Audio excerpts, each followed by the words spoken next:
현재 가로수길의 임대료는 특히 이 젊은 MZ세대들이 많이 몰리고 있는데요. 단독 개발이 불가능한 경우도 있죠. 좋게 100억은 들어갈 겁니다. 안녕하세요. 빌딩의 안목을 높여주는 빌슐랭. 오늘의 건물입니다.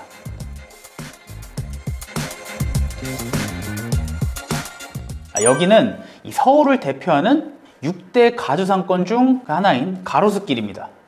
하지만 요즘엔 이 가로수길보다 그 이면에 있는 이 세로수길이 더 뜨거운데요. 이곳은 MZ를 겨냥한 여러 브랜드들이 입점해 있고 이벤트 또한 많이 열리는 곳입니다. 그렇다면 과연 이곳에 위치한 건물의 가격은 얼마일까요? 놀라지 마세요. 이 건물의 가격은 무려 500억입니다. 이 가격이 과연 괜찮은 가격인지 오늘의 건물을 함께 살펴볼까요? 현재 가로수길의 임대료는 평당 100만원 전후로 형성이 되어 있습니다. 이 점포 한 곳의 임대료가 아니고요. 한 평당 임대료입니다. 정말 비싸죠? 자, 이 정도의 높은 임대료는 대기업이나 들어올 수 있기 때문에 이 젠트리피케이션의 직격탄을 맞은 가로수길은 이미 수년째 사람들의 발길이 끊겼는데요. 그런데 참 아이러니하게도 골목 하나만 들어가면 나오는 이 세로수길에는 유동인구가 넘쳐납니다. 특히 이 젊은 MZ세대들이 많이 몰리고 있는데요. 휑한 가로수길에 비해 세로수길은 마치 다른 세상에 온 것 같은 분위기입니다. 2010년대 가장 핫했던 가로수길이 몰락하면서 현재 세로수길로 그 트래픽이 다 이전된 거죠. 상대적으로 저렴한 임대료와 이 좁은 골목, 그리고 이 젊은 세대들을 겨냥한 각종 브랜드와 다양한 컨텐츠들이 현재 이 핫한 가로수길을 만들었는데요. 사실 과거 인기가 많았던 이 가로수길의 역사를 보면요, 원래 이곳이 이 패션의 중심지였습니다. 그 이유는 과거 이곳에 자리를 잡고 있던 패션학교 때문인데요. 그러다 보니 그 영향이 자연스럽게 이 신진 디자이너들의 작업실로 가로수길이 이용되었고, 특히 그들의 브랜드를 이 클라이언트에게 소개하는 쇼룸들도 1층에 많이 있었습니다. 이런 트렌드 크리에이터들 때문에 여러 신선한 컨텐츠들이 생겨난 거죠.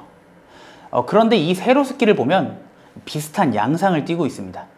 이 세로수길에는 퍼퓸 로드라고 불러도 될 정도로 많은 조향 브랜드들이 즐비해 있는데요. 또 본 건물 1층에도 논픽션이라는 브랜드가 있습니다. 아시는 분들은 다 아실 텐데요. G.O.D 멤버인 윤계상님의 배우자이신 차혜영님이 대표로 있는 조향 브랜드입니다. 현재 핸드크림과 향수로 많은 사랑을 받고 있죠. 사실 요즘 백화점 1층을 가보면요, 이 뷰티 브랜드들의 면적은 크게 줄었고 그 자리를 이 향수 브랜드가 채우고 있는데요.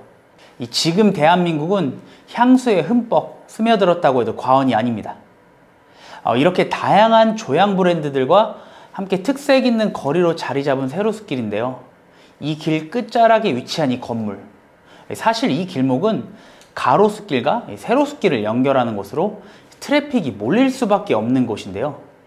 일반 주거지역의 이면 도로지만 10m나 되는 비교적 넓은 도로에 무려 5개나 되는 도로가 교차하는 오거리 코너에 위치해 해당 입지는 매우 우수하다고 할 수 있습니다. 그럼 이 토지 이용 계획원을 보면서 좀 더 자세히 알아볼까요? 이 눈에 띄는 점은 지구단위 계획구역입니다. 23년도에 이곳은 지구단위 계획구역으로 결정 고시되었습니다.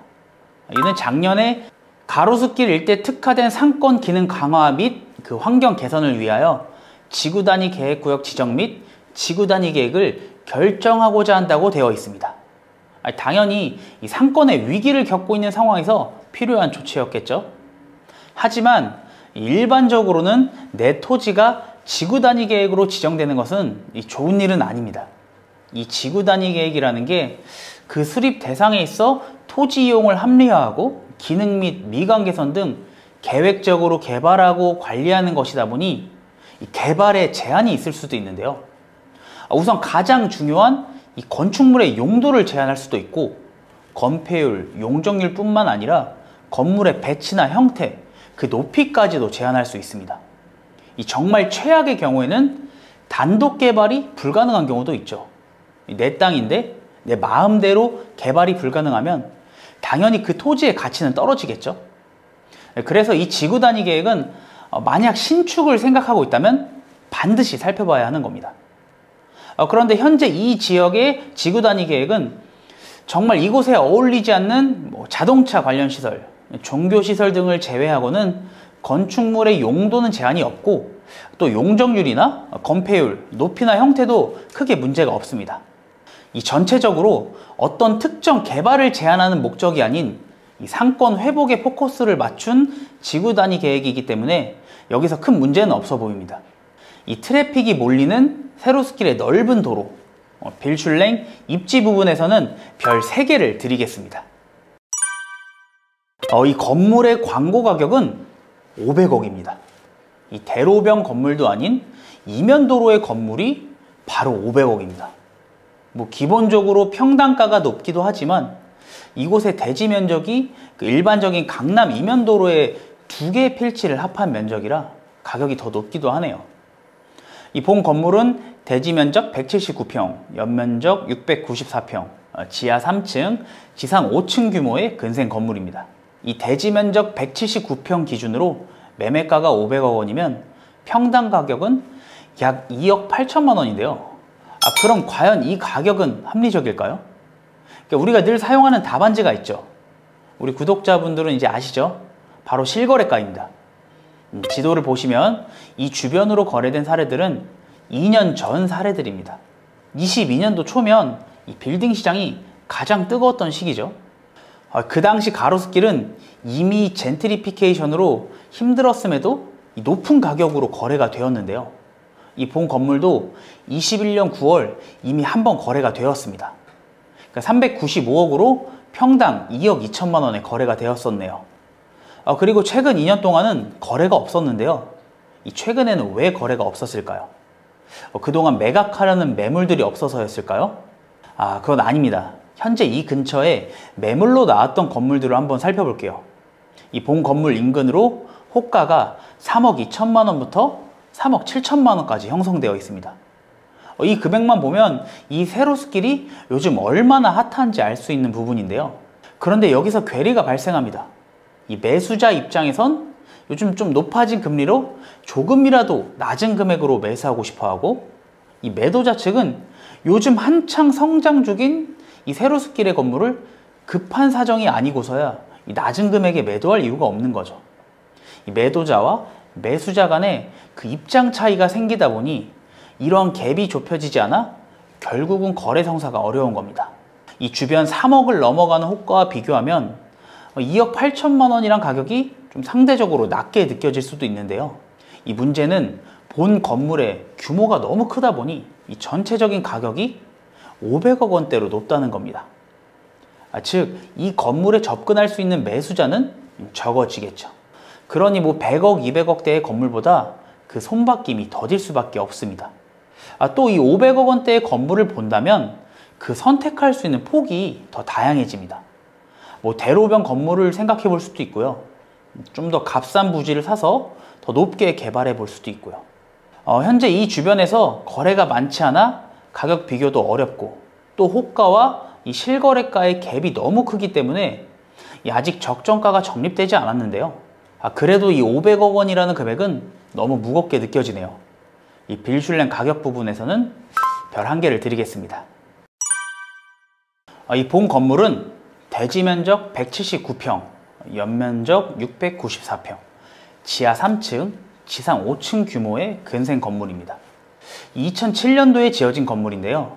15년이 넘은 건물이지만 시간이 지나도 질리지 않는 노출 콘크리트의 외벽을 갖고 있습니다.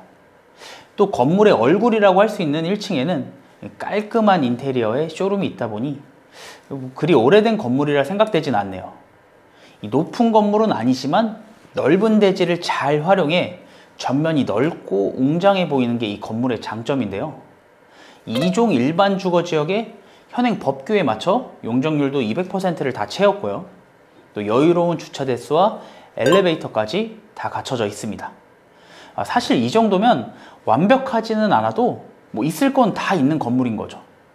또 이 물건지 인근으로는 전부 지구 단위 계획 구역으로 묶여 있어 신축 시 많은 규제가 있을 수 있는데요.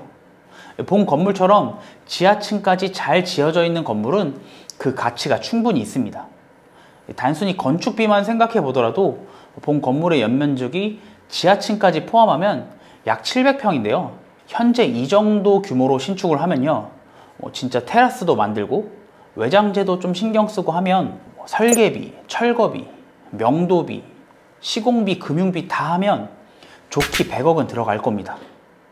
그런데 이 현재 높아진 공사비로 신축이 어려운 시기에 이렇게 쓸만한 건물이 있는 것만으로도 그만한 가치는 충분합니다.